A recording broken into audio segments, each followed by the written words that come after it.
habe da so voll so eine süße Boy beim Swipen kennengelernt. Weißt du, einfach so links, rechts und auf einmal so, oh mein Gott, so. Was? Nein, nicht bei Tinder. Sicher nicht bei Blink. Bist du aus der Steinzeit oder was? Sicher nicht, Badu, voll nicht. Nein, bei Yellow. Schau mal. Mega süß, so voll der amerikanische Teenie-Star, gell? Ja, und Humor hat er auch, so voll lustig so. Er heißt nämlich Klausi87. Und jetzt schreibt er gerade, ciao Bella. Oh, und jetzt schreibt er, man hat schon etwas gesehen. Oh mein Gott, jetzt schickt er mir sicher ein Foto von seinem Sixpack. Warte, es ladet.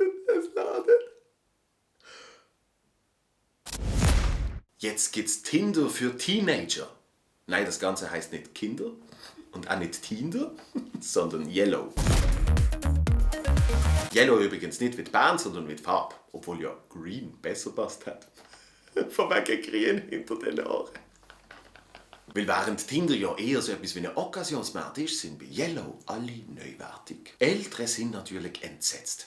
Teenies lernen ihre älteren Freunde gar nicht bei der Schiffli-Schaukel auf der Kilby oder Mess kennen. Wenigstens lernen Kids beim Swipen, was links und was rechts ist, und sie lernen auch früh mit Ablehnung umzugehen. Und es hat auch schon Prominente bei Yellow, zum Beispiel der Clown Lachibler oder der Karl Hirschmann. Und wer weiß, vielleicht gibt es in ein paar Jahren auch so eine App für junge Royals. Würde sich langsam lohnen, kommen ja immer wie mehr. Alle 2 Jahre wieder. Arme Prince William. Schon 2 Kinder fressen im Tor vom Kopf. Jetzt kommt noch ein drittes.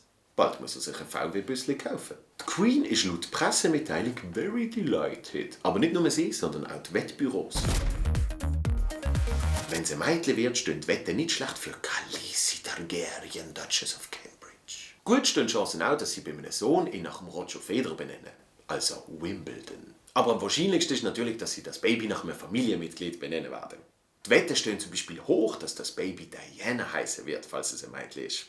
Bei einem Bub ist Dodi hingegen gar nicht hoch im Kurs.